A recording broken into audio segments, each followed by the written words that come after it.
Used to work here too, Chick Sanford. Oh, yeah, yeah. Oh, yeah. No, I didn't know him. I could point at him and say that's Chick Sanford. Was it a sandwich named after him? It was, yeah. That's what I. Chick Special, That I- yeah. Who's that? Chick Sanford. He used to work, worked here for ages. Yeah. Was he in the EBCE program? Yeah, that right, deal? yep, yep. The old He's like a former distant cousin of mine, Chick Sanford. He's a cousin of yours? On my mom's, through my mom's side. Oh, so you're related then to McGonagall?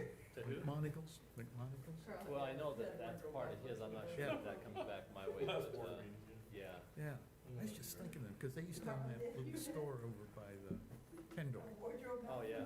before the Maverick. Over to Pokey. Yeah, him Chick's up Maggie, isn't he, or Leslie, or whatever it is? Yeah. Up there in that way. We had our board meeting, what, 3 weeks That's ago, cool. post graduation day. So I show up a little early, hobnob, and When you said that, I was kiss some thinking babies too and about all the that. Knievel story. Walk into the building, and Mark said, hey, That was we're a here. little Mark. I used to deliver coke. Huh? When I used to drive coke. Why didn't you tell me? I was actually doing that. Oh, Brenda, you need to tell me. Evil was there Then why aren't we invited? in the back recovering from a motorcycle. Yes, you should. I never got to meet him, but So like I said, hobnobbing, I went around. Yeah, Okay. kids get in there. Good thing. that was a fun little moment. Yeah. You know, it wasn't anything big or elaborate or anything like that. And they had a very nice house. Was Jen's dad. Going for it. yeah. I can't remember which one it is now. I don't think Not it's even, Oh, it's it's where not. that, it's where Bill Bryden. Oh, yeah. Oh, okay. We're ready? Well, I knew that was, No, we don't, but I'm gonna ask Bart. Okay. That's why I can't remember what it was. Yeah. Because I was thinking that been Okay. some years ago, I was driving around. conversation Eagles. Bob Kennedy. That's when it was. It's time to get to work, everyone. He was a fun guy. I go in there and deliver coke to him, and, you know, he liked to talk. Welcome. Thanks for being here today on this cold, dreary day, but I like it. I like the rain. It's okay. Bart, before you begin, would you lead us in the pledge? You bet.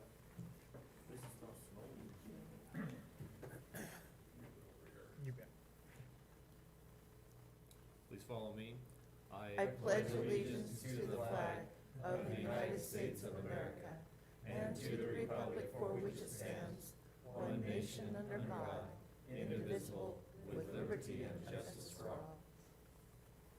Okay.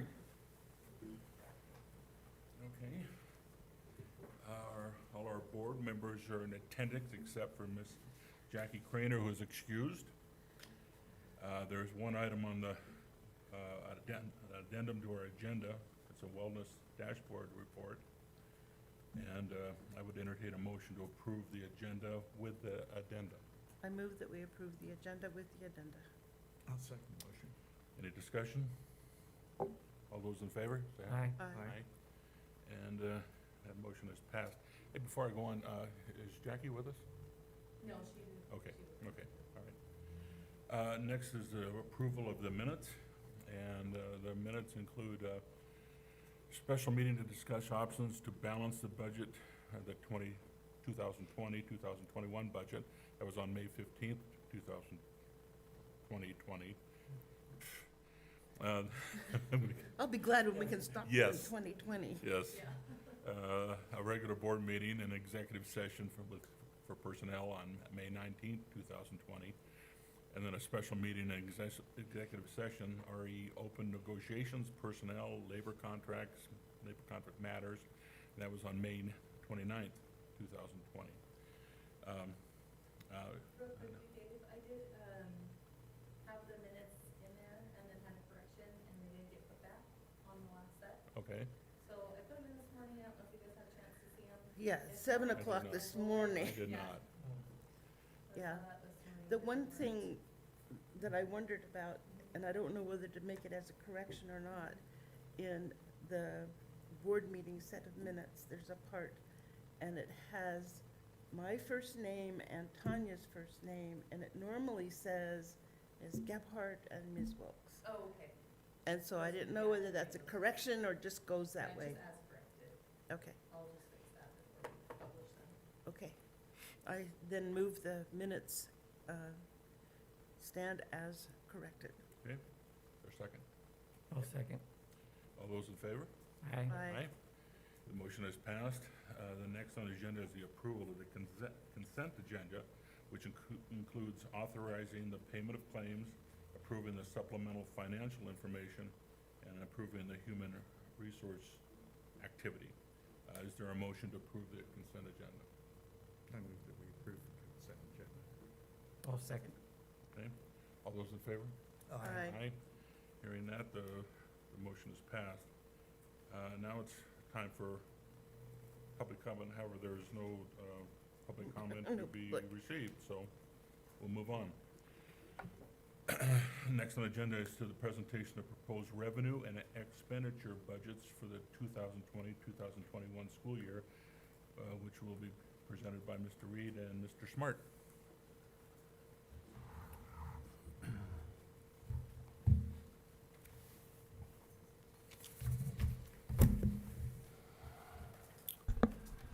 Thank you, Chairman Mattson and members of the board, Superintendent Howell. Carl and I will tag team this presentation if that's okay with you. All right, great. You know, next year's budget for 2020-21 is a little bit reflective of today's weather. A little bit overcast, a little bit rainy. Not as bright as we would like it to be, but You didn't say gloomy. I didn't say gloomy. Yeah, yeah. You know, it is what it is, but we've put a considerable amount of time presenting a balanced budget, which is what we're here to do and what we are required to do by law. And the same is true really for the special revenue funds, many of them, which are either state or federally funded. In some cases, there have been revenue reductions or cuts to that funding as well, and so you'll see that reflective throughout the document. So some key points before we get into the budget that just want to make you aware of. I think you know as a school board that we have taken a very conservative approach to the budget, meaning that we know that we are in different times than we've been in the past, that we have some challenges economically across our nation and within the state of Idaho that we experienced back in 2008, if you would, and that we have to be mindful of that. We talked with the board during the work session about the approach to our budget, and that we thought it would be prudent and wise for us to consider that this may not just be a one-and-done type thing, like meaning that this won't be over necessarily just next year, that this may linger on for possibly 2 to possibly 3 years, which is the projection that they're stating that it will take for us to recover across the nation with the economy. And we hope that it will occur faster, but in the event that it doesn't, we have taken a little bit more of a conservative approach to using our fund balances and our reserves as we move forward. Just some highlights here. By way of review, that we do not have any increases in salary in the proposed budget, either for general fund or special revenue funds. We do not have any program reductions, meaning that we have not cut any programs at this point in time, anticipating for next year's budget. No staff reductions. And then just one other item, the stimulus money from the federal government that will be forthcoming here this next year is not in this proposed budget for next year as of yet. We're in the process of still discussing how those funds will be utilized, how they'll be allocated over a 2-year period of time that we talked with the board about, of splitting these funds over 2 years to help soften the blow to the budget. And so you will not see those funds in this budget presentation, but when we do the January budget revision, you will see those at that point in time. And we'll probably bring you up to speed of how we plan on using those funds as that becomes more definite in our minds over the summer. So just a couple of things we wanted you to be aware A of. question though, Yes. I noticed in the materials as I read them that you have an estimated amount, or is it a set amount that we will receive? We have pretty much a set amount at this point in time. Initially, it was a little bit higher, but as the state has revised their figures, I think it's, don't hold me to the exact number, but I think it's about $2.13 million, somewhere around there, that we will allocate over a 2-year period of time. So we do know how much it will be overall. What we have had multiple discussions about is how those funds will be utilized, and it seems as it changes a little bit week by week as we go forward, depending upon how much we have to do for cleanliness and cleaning and making sure that our schools are safe. You know, we may have to allocate more funds there than we initially anticipated. The food service program, depending upon where they end up the year and how far they may be in the hole because of serving as an essential service to our community over the last, what's it been, almost 3 months now, or 2.5, 3 months.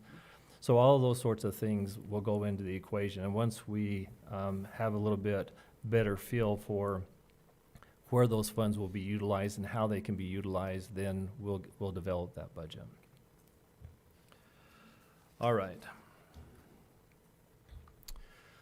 Some of this, for those of you who have been on the board in the past and have seen this, this is just a general breakdown between our various funds. This is all funds included. I'm going to talk about the special revenue funds, and then Carl will talk about the general fund. But you can see that the general fund makes up approximately 69% of our overall fund budgets. The remaining part of those, almost 31%, is made up of special revenue funds. The most significant item that sticks out there in the special revenue funds is the school plant facility fund, which was passed this past election. And for another 10 years, we're very thankful to our community for their ongoing support in our school facilities and helping provide for our technology and our equipment needs. But that is certainly a major portion of our overall budget if you consider what we do in our district. And if we did not have that school plant facility fund, it would be a major blow and have to come out of our general fund operations. So you'll see that up there sitting at about 13.7% of the fiscal year 21 budget. I won't go into the detail of all the other components there, but you can see that it is fairly comparable to the prior year or this year that we're in right now. This is a history of the different fund categories. And one of the things that might be a little confusing in the last column there is you look at the percentage change. That is a percentage change from fiscal year 2018 through fiscal year 2021. So as an example, in the general fund, it shows a 6.95% increase. We could only wish that the increase really was that amount for this next year. In reality, you can see that we went from $91.75 million down to $90.19 million in 2021. So roughly, that was a $2.1 million decrease, or excuse me, a $1.56 million decrease in the general fund, or a 1.7% reduction overall in revenues and resources available. So the same is reflective if you go down there to our federal programs. You can see that we received this year a little over $10 million in federal resources. Next year we're anticipating about $8.3 million. So again, a decrease in a lot of those different categories. The school plant facility fund is up because by law we're able to increase that 5% each year to offset the cost of inflation. So you'll see a little bit of a bump up there in school plant facility. Food service is up slightly. And then you'll see like in Head Start there, going from $2.8 million down to $2.5 million, a slight decrease there in some of that federal funding right there. And the same with the last category there in the state, a little bit of a downturn. So overall, relatively comparable to this year's budget, but down in some respects. These are just the different components that you'll find in our local, federal, and state funds. I think that you're all fairly familiar with those. These are the revenues for all of our different categories there. And let's see, I had some notes here that I was going to pass on. One of the things that that you will see here is that under our reserves, you'll see that they are up there in the beginning balance. Part of the reason for that is that the Pocatello High School project, which was not spent in this year's, not totally spent in this year's budget, carries over into next year's budget. And so that's one of the reasons why the beginning balance was up a little bit higher there, just so that you know. And then you can see, as you look at the state and the federal revenue sources, again, down from this year, which is what we have anticipated overall. Everything else is fairly consistent overall between those different patterns that you might happen to see there. Any questions about that slide from anyone? All right. Sometimes it's easier just to look at things by way of a picture or a graph. This just shows the revenues from other funds. And again, you can see that there is not a significant difference between where we receive those dollars. The majority of those dollars in our special revenue funds come from federal dollars, about 53%, 17% from the state, and 22% from local sources, which is primarily our school plant facility levy that we have and our supplemental levy that we would have as well. But supplemental levy would be for the general fund purposes. And then here are the expenditures, fairly typical pattern in our special revenue funds. About 48% of our capital objects, which is our capital improvements to our facilities, that is up about 6%, and that is primarily because of the Pocatello High School project, just so that you know. And then you can see our salaries have remained relatively constant, about 21% there overall, and the other categories as well. So no real significant or major changes from our current budget. And with that, we'll talk about kind of the meat and potatoes of our budget, which is our general fund, and I'll turn that time over to Carl to do that. All right, let me grab that, Bart. All right, general fund typically has been 70% plus of our entire budget for many, many years. And over the last couple of years, because of the number of dollars we've been saving and pushing into our school plant for Pokey, it has increased above what our generally would be. And so when we get Pokey paid for, we'll see the general fund come back into where it usually has been, about that 71, 72%. So when you see it 69%, you know, last year was just a little over 70%. So that's the reason why.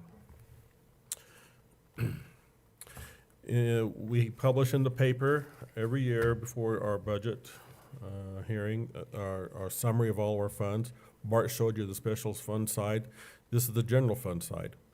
And you can see that the beginning balance has been, over the last 2 or 3 years, has been fairly consistent in the way of $12 million or so. And that we'll break down that how we use that fund balance here in a minute, but it's been very crucial in being able to balance this year's budget based upon the 5% holdback that we're going to have next year, in addition to the, is it 1% this year? Yes. 1% this year. And so those funds that we've been able to accrue over the last several years have been crucial in order to balance this year's budget. And of course, we go down on the expenditure side, and we have the salaries and fringe benefits and everything else that comes out of the budget. And Bart's already mentioned that the budget's already been created based on frozen salaries, based on this year's placements, whether they're a teacher or administrator or a classified employee. They are going to remain at the same cell or the same salary as they were this year. Now, one thing we need to mention about fringe benefits that's going to catch up to us not next year, but the year after that, is that PERSI gave us a holiday on retirement sick leave. And this year, it saved us about $400,000 in the budget because it was a partial year.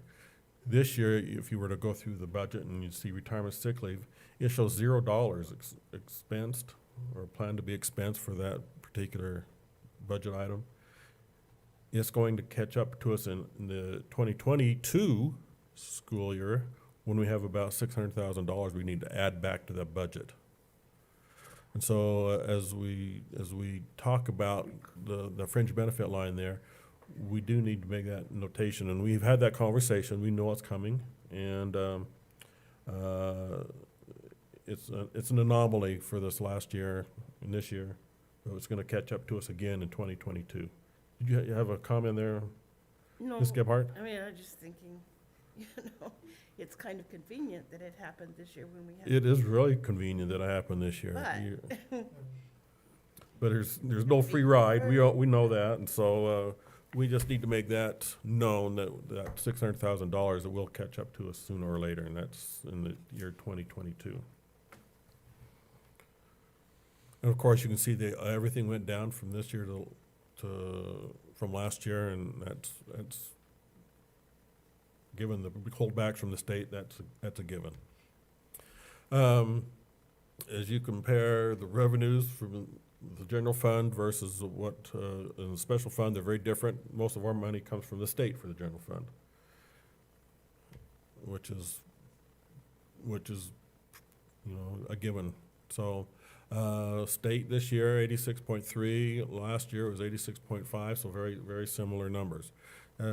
Wouldn't change a whole lot because of our supplemental levy is still the same.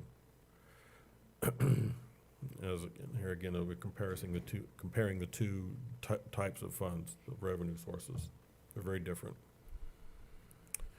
On the expense side, if you remember, we'll show a slide here in a second.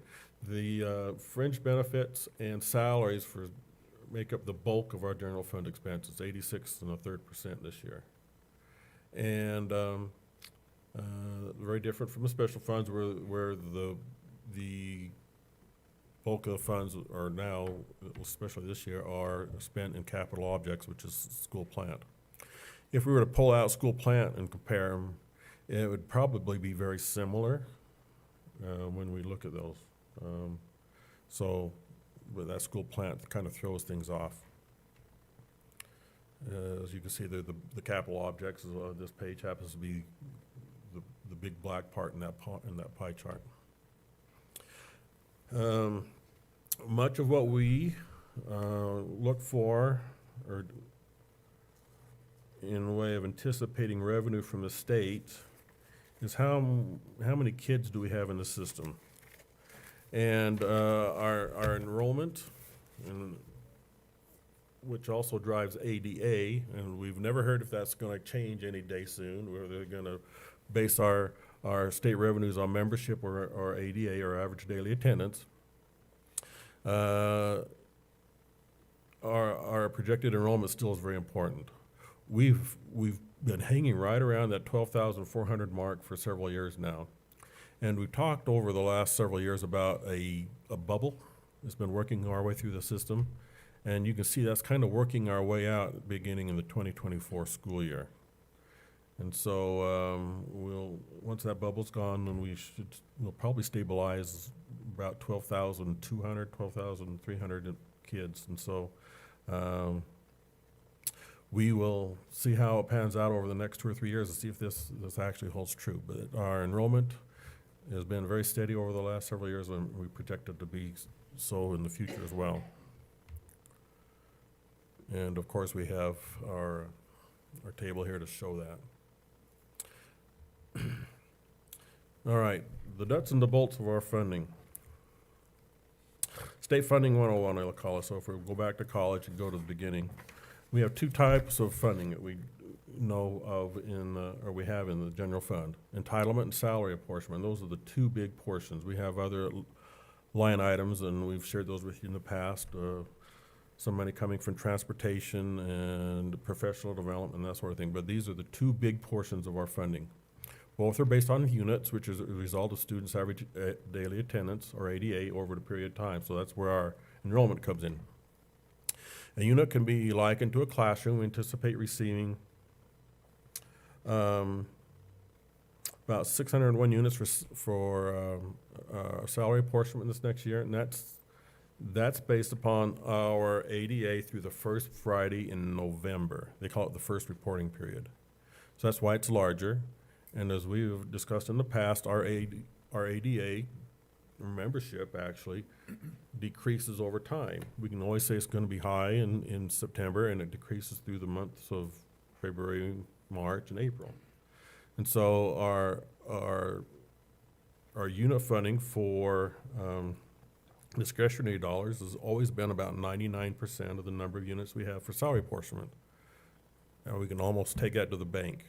So 601 salary apportionment units and 594 entitlement units is what we're anticipating for next year. The big question for next year, of course, is going to be, how is COVID-19 going to affect our ADA? And that's a question we do not have an answer for. And so, if our ADA happens to go through the basement, then we won't have these numbers. But our saving grace there is going to be some protections that the state has in their unit calculations. And I'm going to assume that there's going to be many districts around the state this next year that might have this protection come back to save them into some of their budgets. And so that's the only caveat I can offer right now on this when we talk about units, is we have no idea how COVID-19 is going to affect our ADA for next year. And when we had our reporting for ADA this year, with everybody at home, those happen to be our highest ADA weeks, go figure. And so the state might have to make some adjustments next year again as we talk about how do we calculate our ADA. And our emergency ADA, we have an option to do emergency ADA adjustments with the state. And that might be an option we have to look into next year as well. And that, I'm pretty sure it won't be just us. So anyway, that's enough said, but that's the caveat I need to throw in here when we talk about the units. Entitlement is operational funds from the state. With the 5% holdback next year, our operational, or our distribution factor is actually gonna go down about 3%, $860 per unit. And so we are going to see $500 or $500,000 less in discretionary dollars come from the state next year over this year, based upon that reduction in our unit value. And we know that unit value doesn't always just go to discretionary fund or discretionary areas. Much of it is already used in salaries and benefits and everything else we do in the district. Bart mentioned earlier, and I added that we have frozen salaries for next year. Base salaries for administration for the current year happens to be $37,272, and that's not based upon average salary. That's actually written into the Idaho code for that particular category of employee. Same thing with classified employees. It's at $22,315. Typically they'd go up 2 or 3 or 4% a year. They're going to be frozen. Career ladder base salaries are actually the average salary paid for the career ladder. And for this current year that we are in, if you pull up the reports from the state, our average salary for our pupil services personnel, which are PSP, is $47,300 and some change. And our career ladder base for other certified employees happens to be $47,332.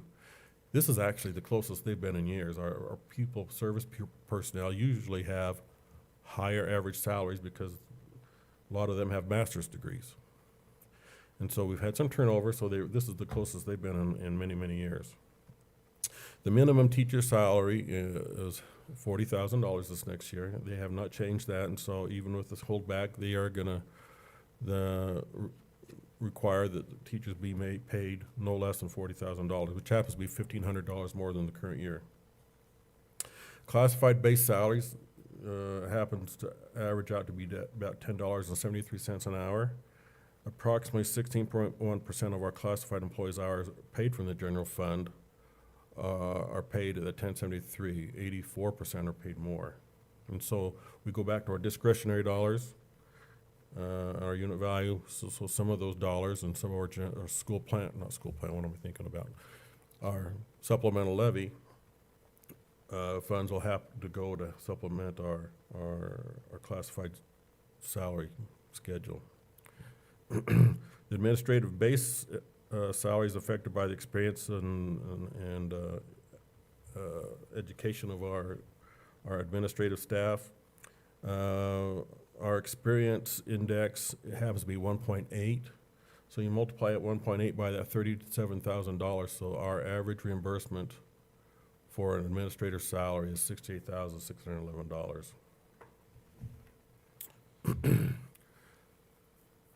Leadership premium. We've talked about leadership premium in the past. It's generally about a $700,000 item in our budget. When the 5% holdback came through, they said we will not fund leadership premiums. So our budget, as it currently stands, does not include any leadership premium dollars. As we have had our discussion about negotiations over the last couple of meetings, you understand that we did negotiate the payment of those leadership premium dollars. So they will be adjusted in January when we would do our mid-year budget adjustments to reflect that we did pay those. The maximum paid, we can pay for a leadership premium happens to be about $9,600. We don't come anywhere close to that. We have one individual over the last 3 years that has received $4,600, same individual, and $4,600 is our top end. And so, but you just have to be aware that we will make that adjustment when we do our mid-year budget adjustments in January. I have a question. One of the things that, it was in an article in the newspaper, I think, but the comment was made that we've had rainy day funds to help supplement. Did anything come from the rainy day fund to help bridge this gap that, The state's PSIF, they call it. yeah? Yes. I know they've tapped into it, but I don't know how much. So you'll remember across the state that they cut nearly $99 million from state education budget.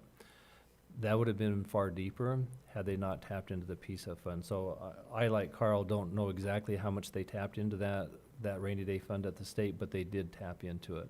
And in fact, that's something that I've been wanting to know how much that was, but they did utilize a portion, we just don't know how much of it.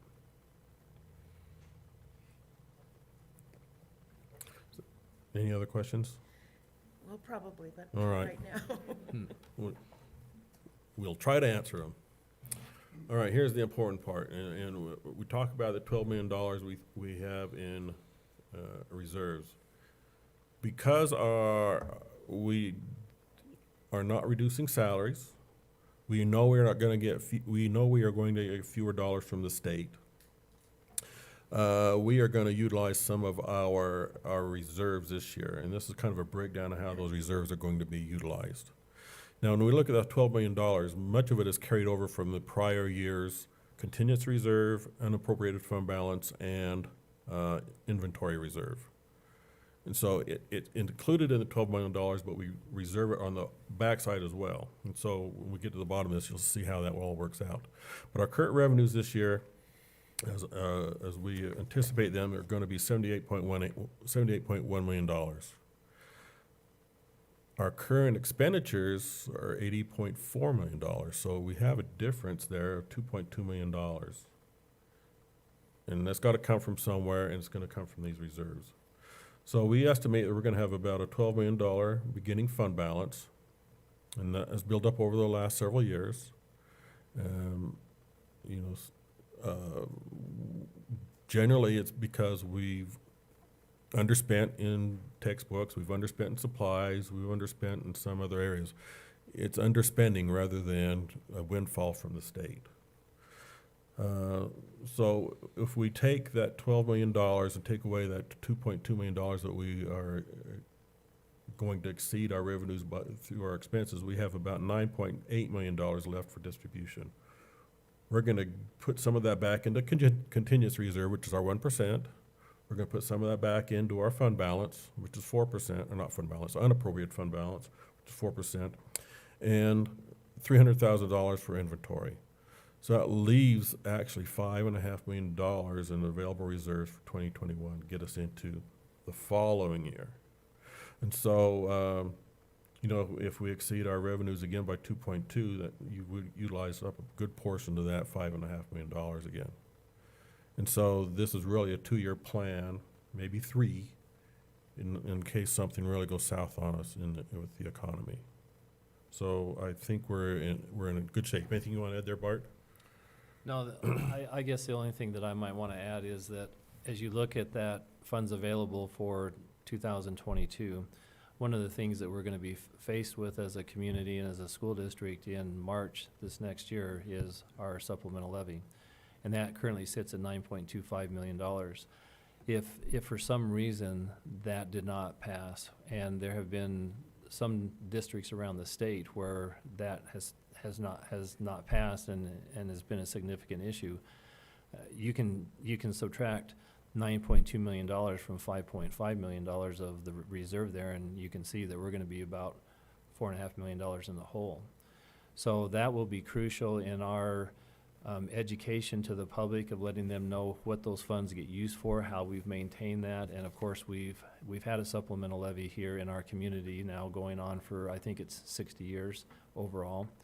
And we're going to have a discussion in regard to the dollar amount and look at our conditions here in our community and see what we're able to do. But we just need to let you know that will be a major issue of importance when we come to March this next year for the following school year's budget in 2022. Anything you want to add to that, Dr. Howell? Okay. But, I mean, part of me thinks this is where we are right now. The other thing I worry about is other conversations going on in the community about taxes and wanting to cut taxes everywhere. And I think, I mean, well, Yeah. I see that taxes here are certainly not what they are in other parts of the country. They're lower. And I don't think we're exceeding anything by trying to maintain what we've got. I don't see us increasing the levy next year, but I'm concerned that we would talk about decreasing it. Yeah. You know, the one thing that we can say in good faith is that in the last 2 years, our levy rate has actually decreased. So we have been trying to be a good partner in our community, to be responsible, to not ask for more, try to do more with less, if you will, almost to a certain extent. So, you know, we can say that we have been trying to do that, and just as a reminder, we have had a fixed amount on our supplemental levy now going into this next year for 6 years, and that's unprecedented that we've left the supplemental levy at that same funding level for 6 years, because certainly our costs for operations have gone up much more than zero. So you're right, we're gonna have a discussion about the funding level for the supplemental levy. Will it be the same? Will it be more? Will it be less? But we have been trying to do our part and be responsible in that respect, so. I think it'll be tough though, this year.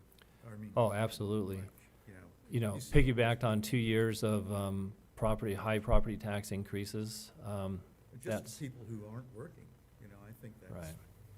I see this and I'm thinking, man, these folks are suffering. You're right. I mean, last year at this point in time in June, our unemployment rate was sitting at about 2.3%, maybe even a little bit lower, to be honest. And I looked at the state statistic for the end of April, I believe it was. Mays wasn't out at the time, and it was sitting at almost 12% unemployment. So that's a 10% turnaround nearly in unemployment, and we can anticipate that with everything that we've seen. But yes, all of these factors are going to contribute to our decision and our discussion that we have concerning the upcoming supplemental levy next year, so, Tough one. yeah. All right, we did talk a little bit about insurance in April and May. This is a summary of our insurance changes for the year and as we balanced our budget. Life and vision, we saw a 0% increase. Dental, we saw 2. They actually came in after we discussed our insurance package, I think it was in April. They were anticipating 3. They came back with another percent decrease, and so we got it down to 2. Or about 70 cents per employee per month. That's what that PEMP stands for, per employee per month. So 70 cents. Medical insurance went up about 3.65% when they got the rates all figured out, or about $26.52 per employee per month. So overall, about $27.22, or about $360,000. That's an impact to our budget for our insurance increases. We did not utilize any funds out of the VEBA trust this year. We left that as is. The current salary budget includes the 5% holdback from the governor's office and freezing the base salaries for both administrative, classified, and certified staff. We did increase the base salary to $40,000 for our certified staff. And as I mentioned before, the COVID-19, we don't know how it's going to impact us next year. We anticipate being able to have a 190-day school year next year, and so that's still in our budget. Do not anticipate any furlough days. We have our 1% board policy for contingency reserve, 4% for the unappropriated fund balance. And as Barton mentioned before, as in many prior years, our supplemental levy has been crucial and critical in being able to balance this year's budget. And the last thing we need to share, because we will now ask the county to certify these with the state tax commission, is our levy summary. We have a supplemental levy next year. We also budget for a tort levy, $223,824. We have a couple of things going on here. We have not actually had a tort levy on the books with the county for several years. Because if you look down here, there's a property tax replacement on the very bottom of this. So the state, when they went through some tax reform here in the last 10 years or so, they said, instead of having that money come from the taxpayers through property tax, we will pay it to you directly. But if we get rid of our tort levy, we lose that history of what our tort levy happened to be. And I go through the rounds with the State Department of Education every year about why are you budgeting for a tort levy when we give you property tax replacement? And so I said, I would rather have the history of the levy rather than of the tax replacement. And so what happens at the Bannock County's assessor's office is they'll say, you have $229,000 in tax replacement money. We will start at your tort levy, take off however much that is. Any remainder will come off of your supplemental levy. And so we have not levied an actual tort levy for several years because our property tax replacement money actually takes care of that. And we don't actually levy a full $9.25 million for our supplemental levy because there's some money left over from the $229,000 offsets that supplemental levy. Does that make sense? But as I go around with the state, Because confused. no, I would rather have the history of the levy rather than of the tax replacement money. You asked the question of what the tort levy is or what it was used for. Basically, it was funds that would be provided to help provide for liability insurance is what it was for. So, and then through changes that Carl was just mentioning there, it kind of went away in a sense and replaced by other property taxes. So we just still continue to show it there so we don't lose that value that was there on the record. So On the actual L2 form, which we have to file with the county, we actually put on there how much our tort levy is. It's actually a part of that.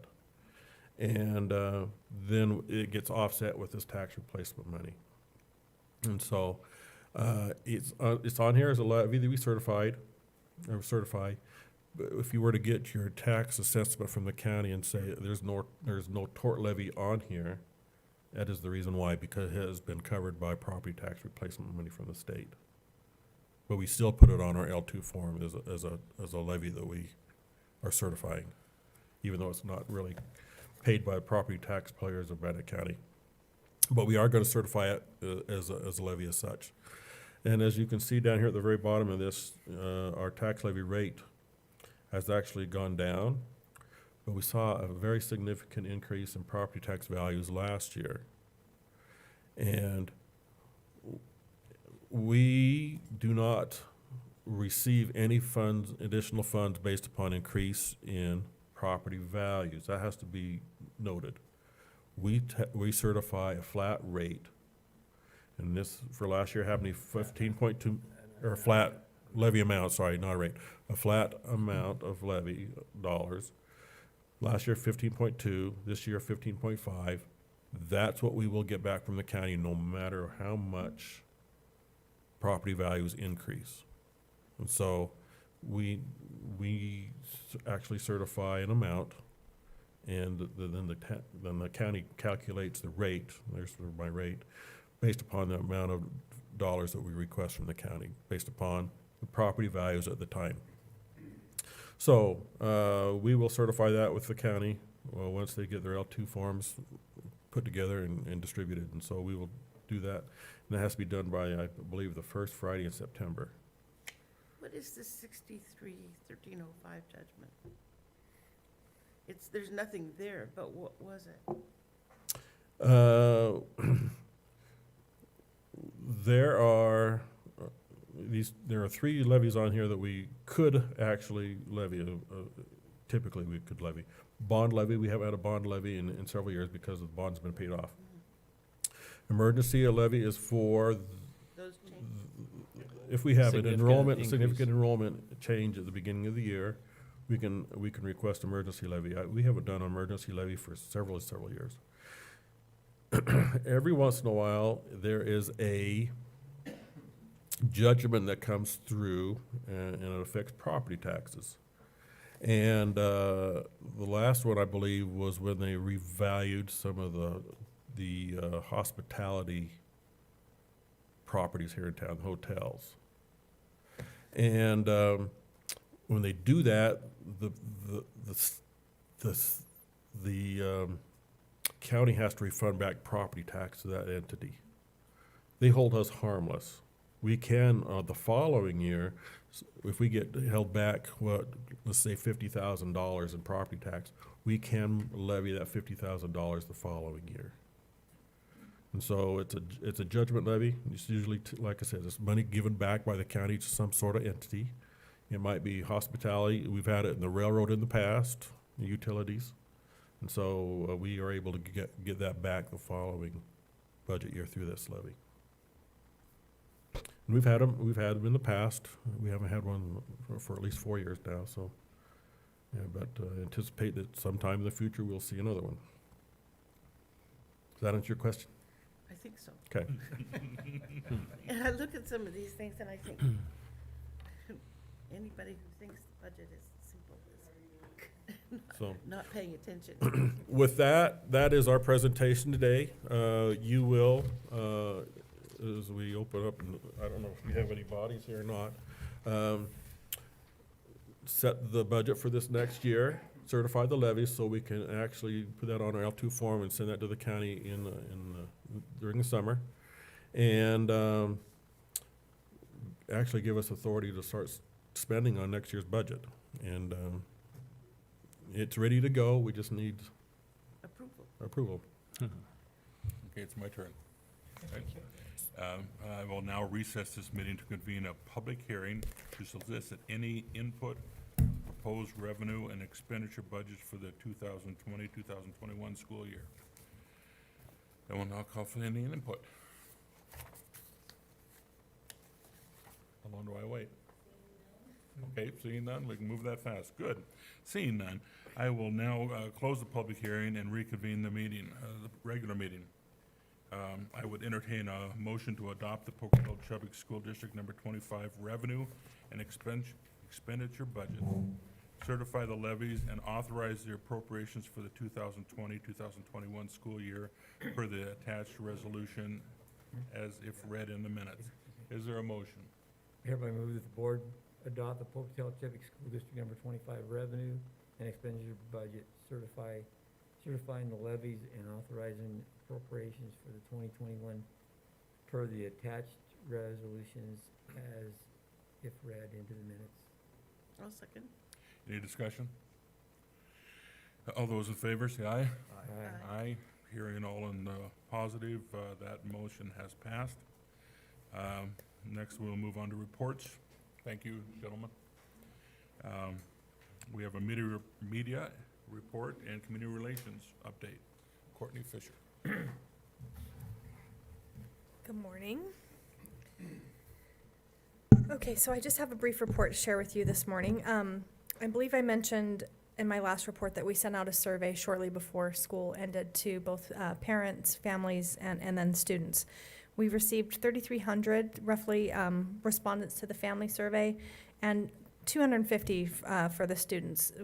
People, especially the kids, once we hit the end of remote learning, they were just done. And so we didn't get as many respondents as I had hoped for, especially for the learners, but we did learn some valuable information shared in those. So I will send that link to you so that you can go through it at your convenience and hear some of the feedback that we received, not only from our learners, who really were very self-reflective and took ownership of how they responded to remote learning versus pointing fingers or saying their teachers didn't do a good job. It's really interesting. I found the feedback very fascinating, especially from the learner's perspective. So I will send that out in an email to you today, those links.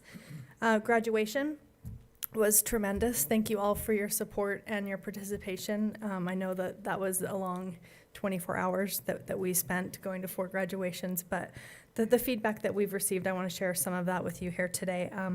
We did the Facebook Live videos.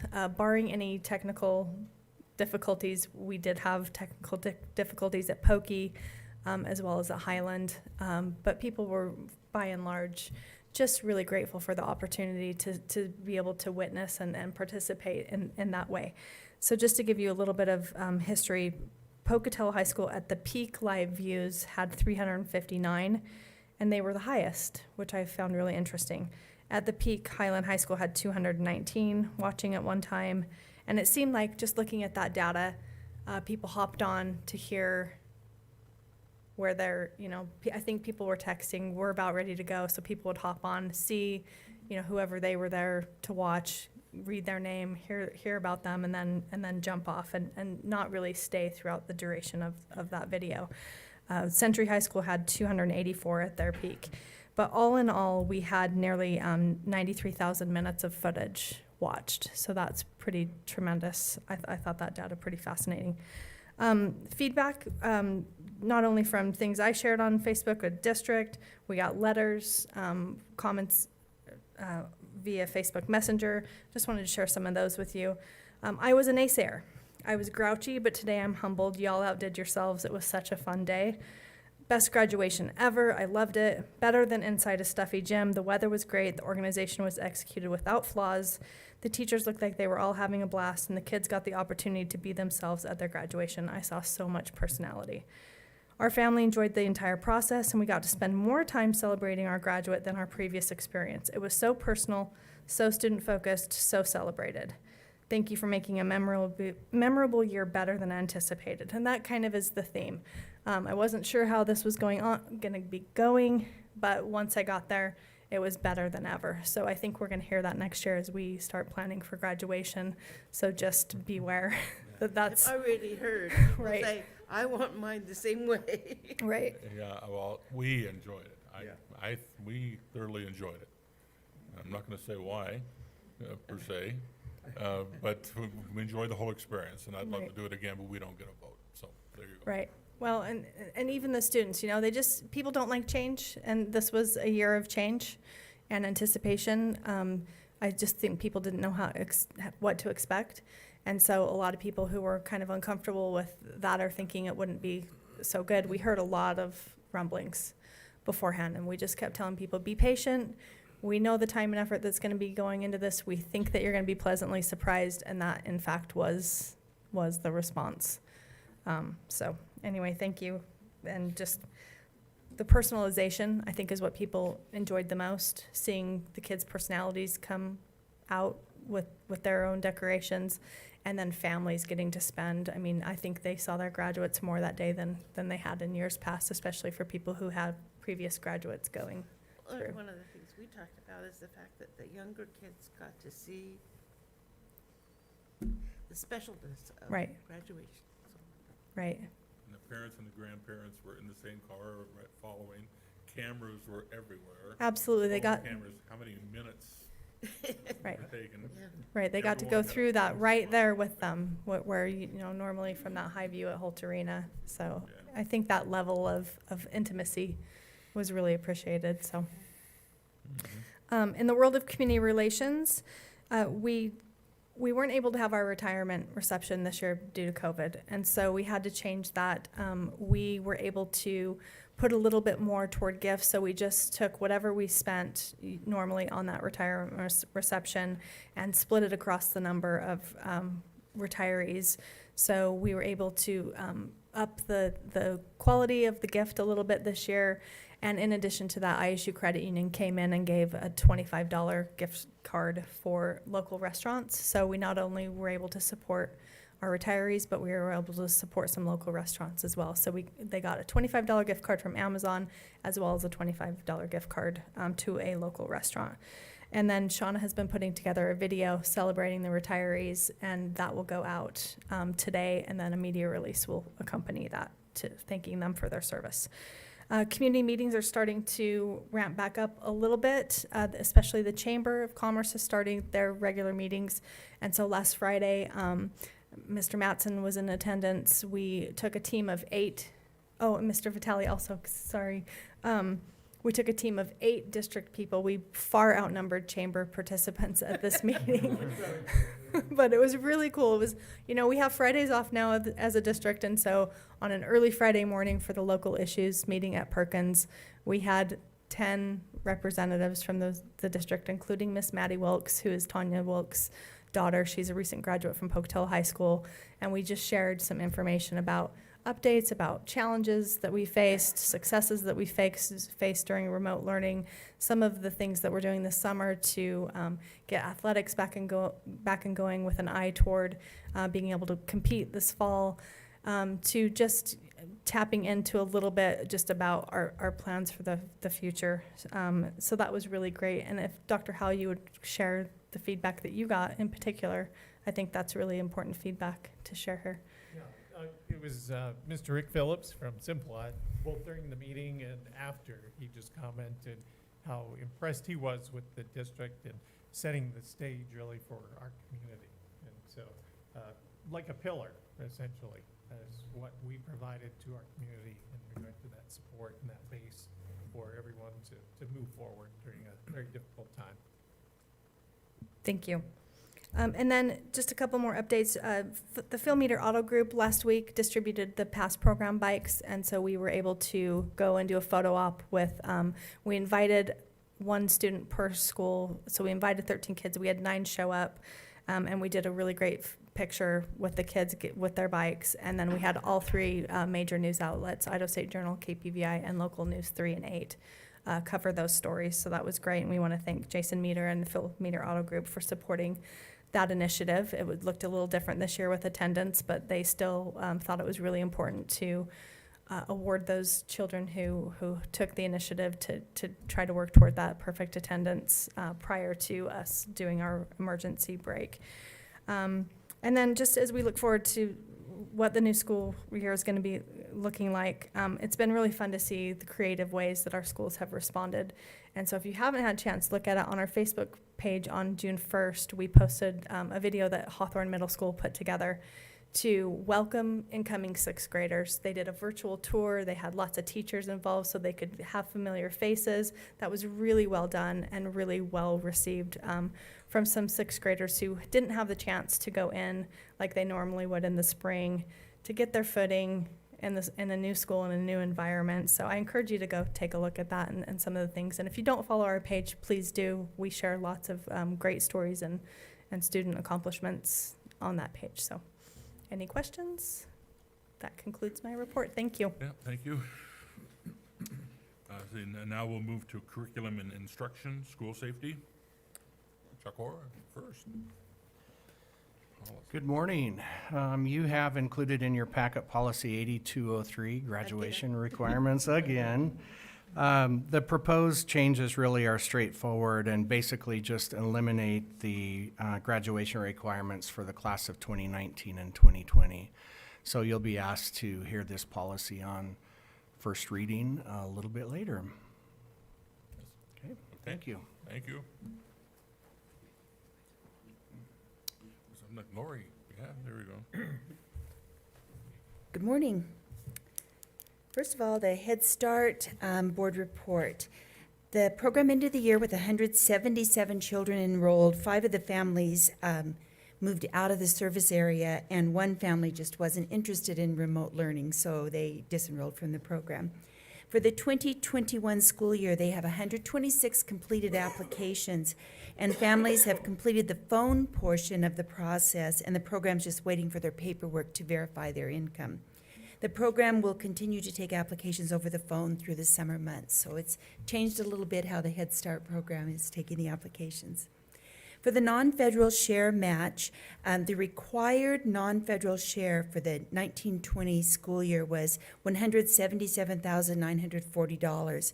The in-kind, as of this point, is $162,696, or 91% has been identified.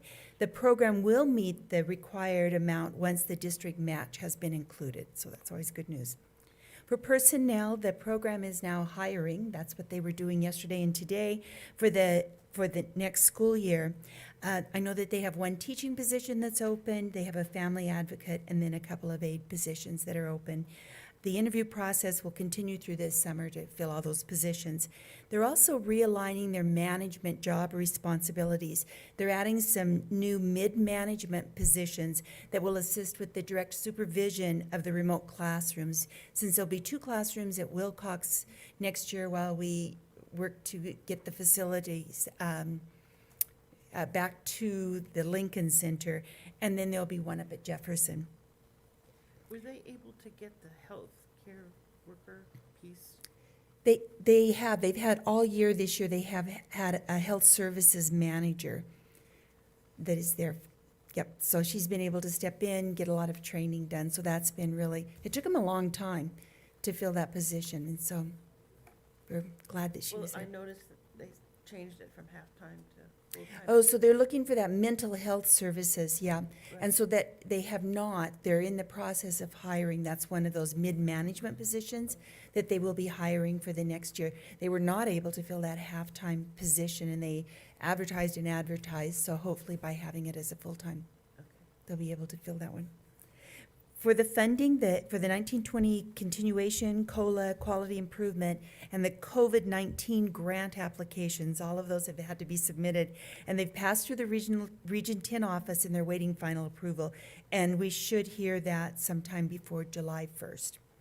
For the facilities, we have the request for disposal of the modular that was destroyed in the fire. It's gone through the Region 10 office, and we're waiting for the final approval to get rid of that burned module. So everything seems to be, Hard to get rid of junk.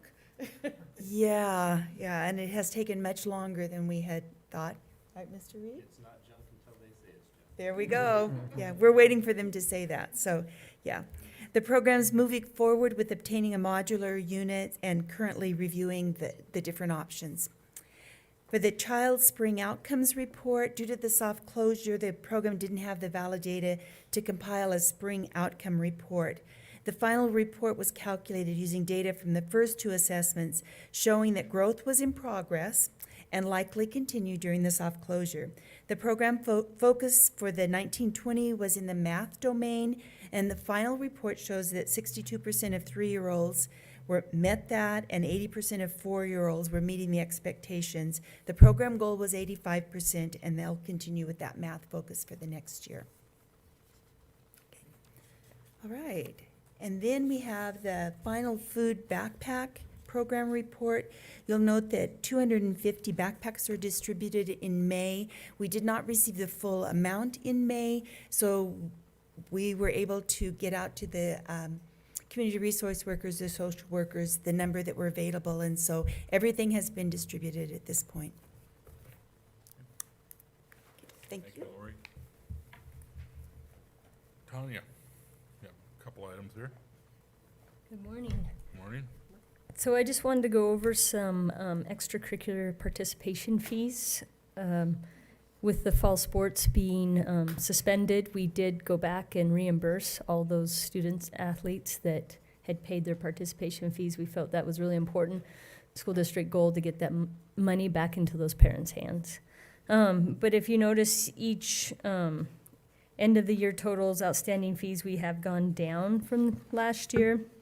As we go throughout the schools, they did, want to stress the hurdles of trying to collect some of these fees during the pandemic. Usually we get a big portion of these at the end of the year, especially at the middle schools and so forth. We really try hard to balance those out, and we had a couple of them that we did not.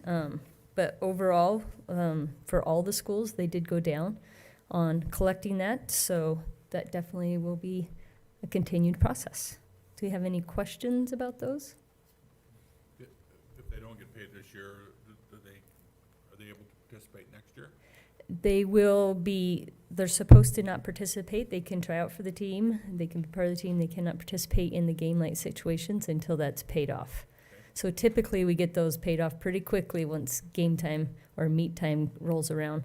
It was interesting, a lot of the participation fees in the fall, they wanted to put into their accounts as, if they had any fees that they had to pay for, or if they're gonna accrue for next year. So that was those pretty nice. Have to be paid before graduation, right? Absolutely.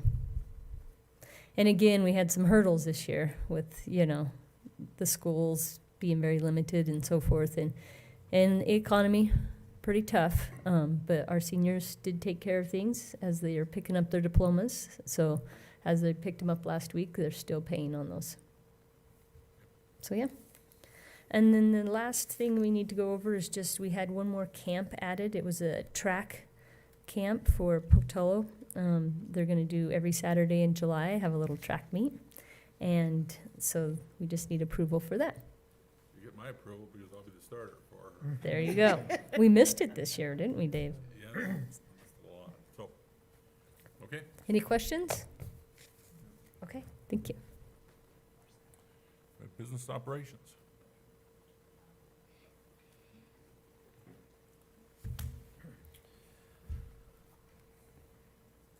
All right. The Idaho General Fund Revenue Report for the month of May made up a little bit of ground, as you can see here. It was a decent month. They brought up another $43 million on top of their budget estimate for that year, or for that particular month. So overall, at the end of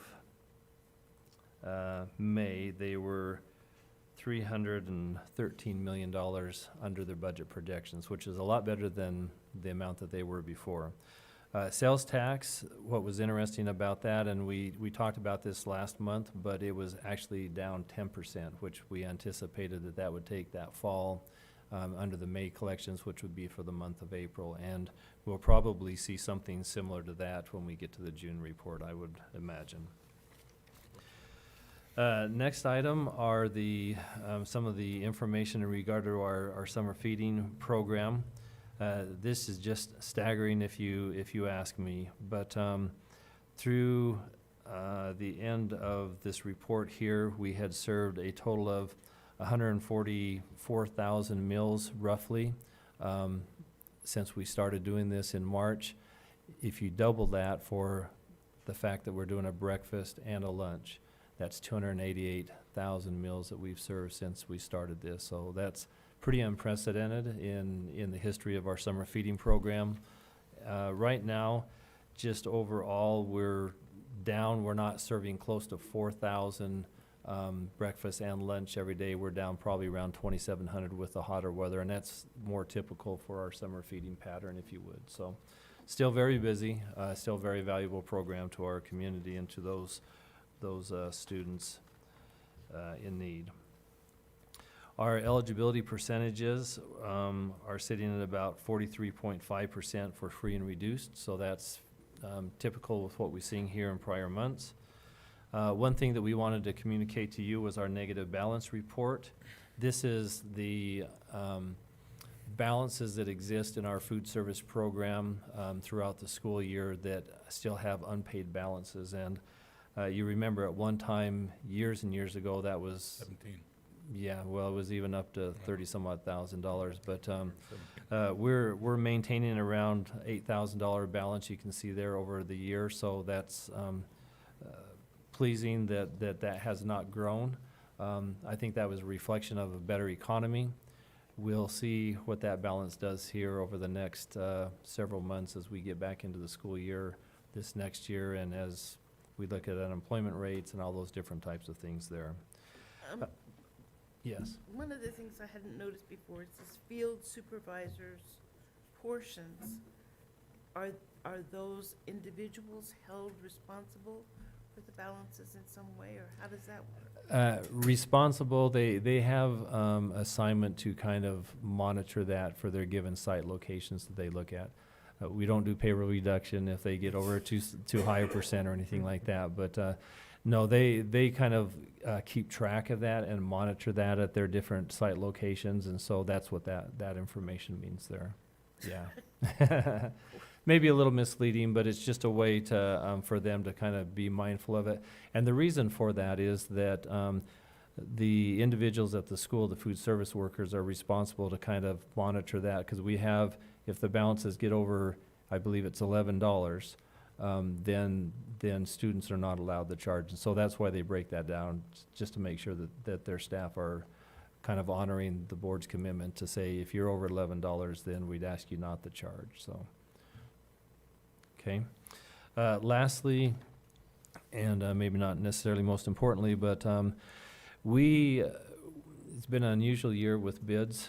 We opened up roofing bids several months ago, and we did not receive any. And so because of that, we went back out and contacted various roofing companies to see, because we have 2 roofs that really need to be done, especially after last night and the rainstorm that we had there. But we were able to actually secure a bid from one contractor, Modern Roofing, which we've done a lot of work with over the years, for the 2 roofing projects at Hawthorne Middle School and Syringa in the amount of $253,078, and we would strongly encourage the board to approve that roofing bid so that we don't have leaking schools come this fall. So that concludes my report. Thank you.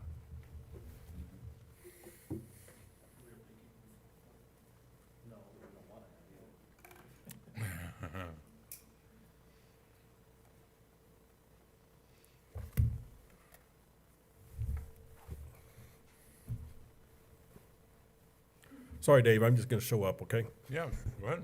It's on my, I have you here. All right. You're next. I wasn't there, though. All right, I just two quick items on my part of the agenda today, and I'll be brief because we've already spent way too much time. Infinite Campus, IC, and that sort of the update for that. We're in the middle of getting our final year-end IC submission done. We're down to less than 200 errors. And so Mike and I will work through that today and see if we can get that cleared up today. How do errors pop up every month? Just- Well, special ed is just the way sometimes a beginning date's entered wrong, and so it's the end of the year, and so it happens. And we actually had Dang computers anyway. yeah, we actually had is it the 6th block at New Horizons or the 5th block? How many blocks do they have at New Horizons? 6.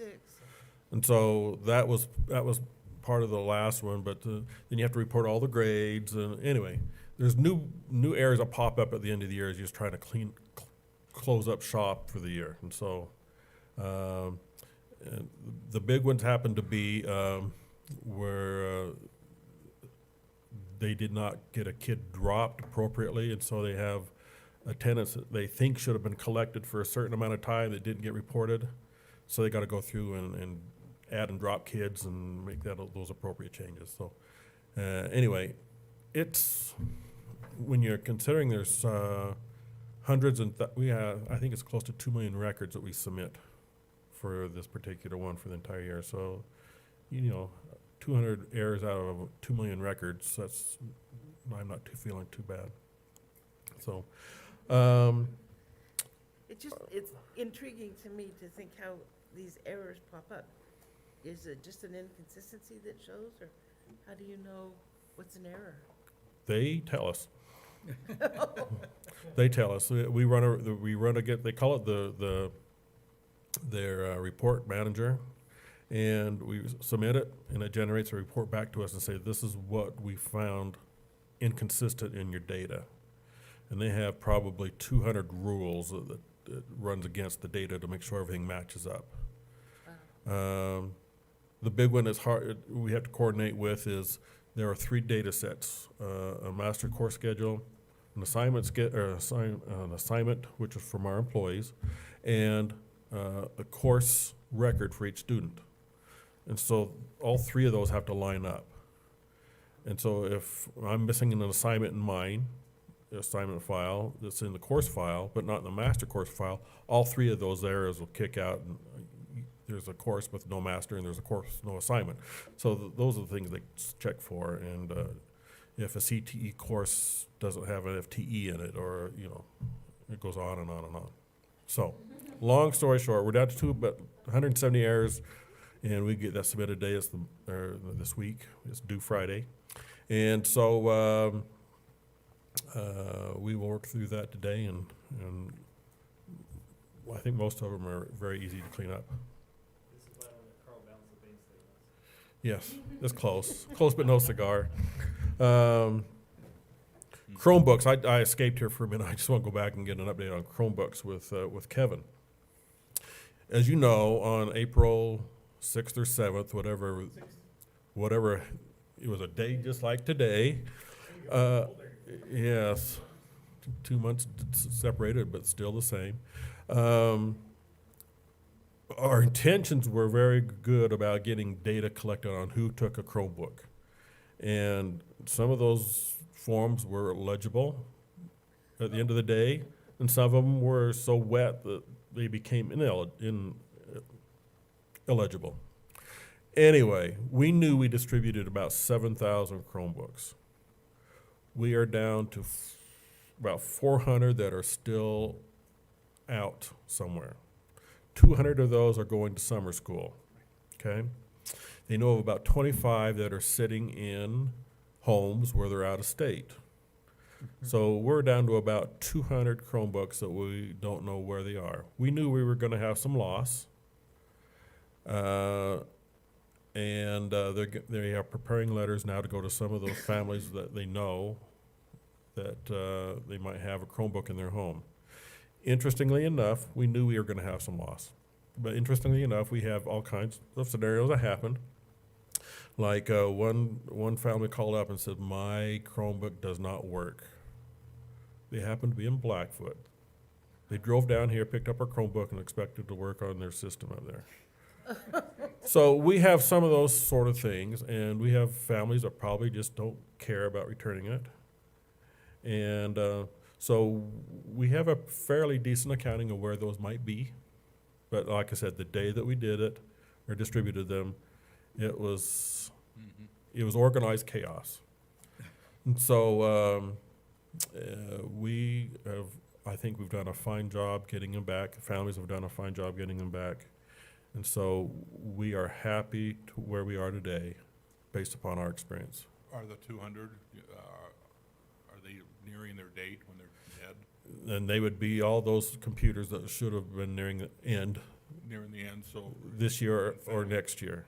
So, Okay, so we might have lost them for a year, but yeah, pretty soon they're gonna end up in the. exactly. Right. So anyway, based upon our experience this year, it was a necessary evil to get it done early. And like I said, that day it was organized chaos in the rain. It didn't go as how we anticipated it would go. But we made our families in our district happy. We, that was the important part. And as Doug mentioned earlier, it shows that we are a pillar, I think is the word you used. And so, anyway, we knew we were gonna have some loss, and we need to report to you that we anticipate getting some. And so they feel they're in a good spot right now, our technology folks, and so They're gonna have enough. they have already ordered, already ordered some for getting our one-to-one operation, in place for next fall, so anyway, we are in good shape. Enough said there. Wellness dashboard, you can see your wellness dashboard in there. Just one number I want to talk about, and that's our medical experience, 65.85%, which is darn good, but we have to take it in context to when this happened. Much of what we spend in our medical spend is pharmacy, and so a lot of that's going to be pharmacy. But we also know that a lot of folks probably could not get services. Couldn't get their colonoscopy, there are a lot of things they could not do. So we'll likely see an uptick in April and June, July, as things open up. Or we may even see some things that maybe they just got over it, but didn't go to the emergency room for something or whatever it might be. So it could have resolved itself, but maybe come back later at a pricier thing. So who knows? But anyway, like I said, it looks good, but we have to take in context of when it happened. And so we will see. But right now we have a medical plan in place for next year at a 3.6% increase, so we're happy. What we don't know is we're seeing an uptick in COVID in our area, whether that might require some hospitalizations. That's yet to be seen. I just, I saw a report of somebody, this was up in, I believe it was in the Washington area, got their bill for their COVID stay, $1.1 million.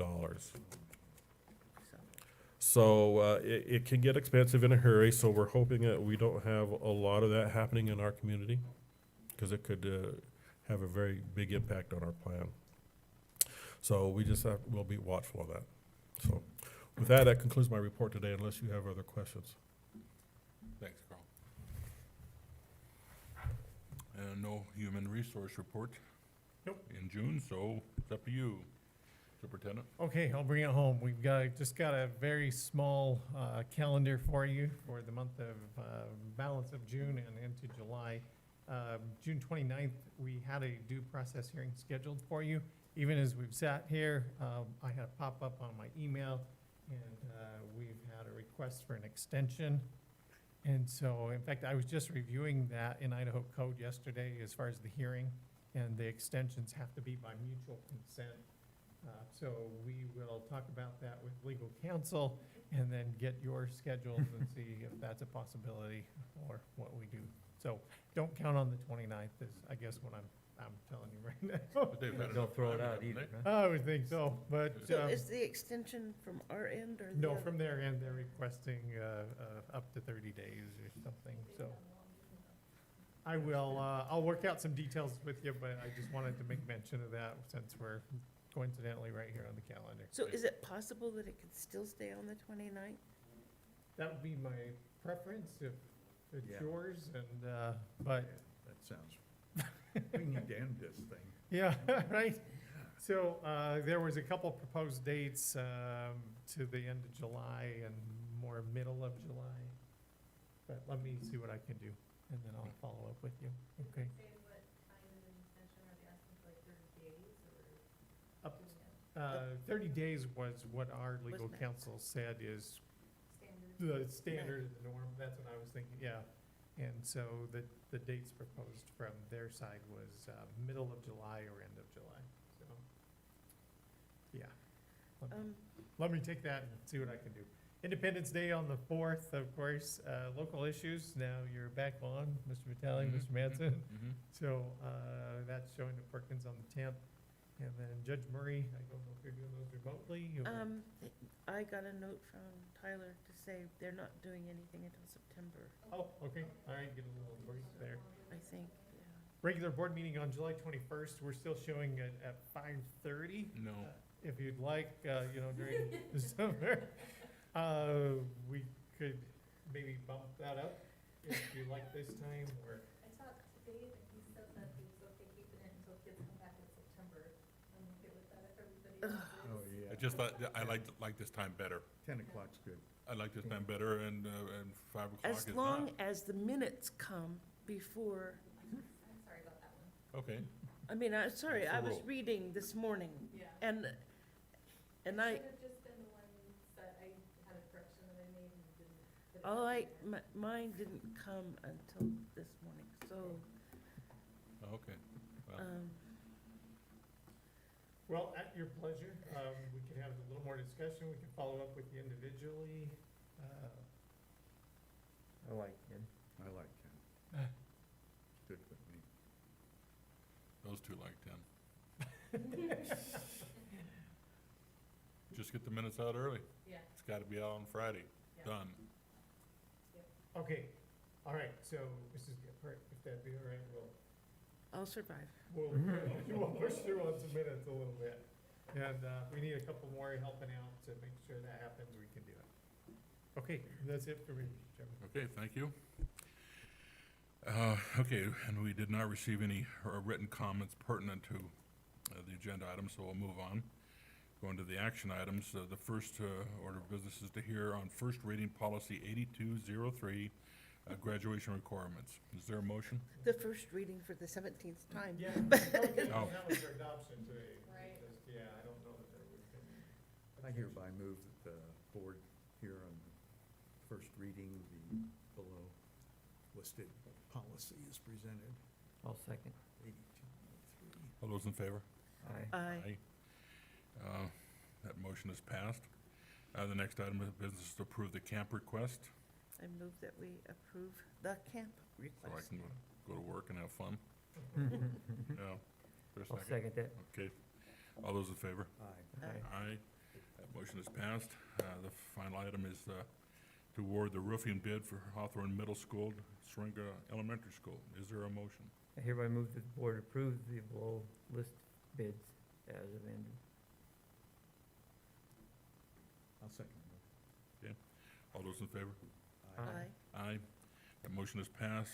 This concludes this meeting, and I will entertain a motion to adjourn. I move that we adjourn. Second. All those in favor? Aye. Aye. Aye. We are adjourned.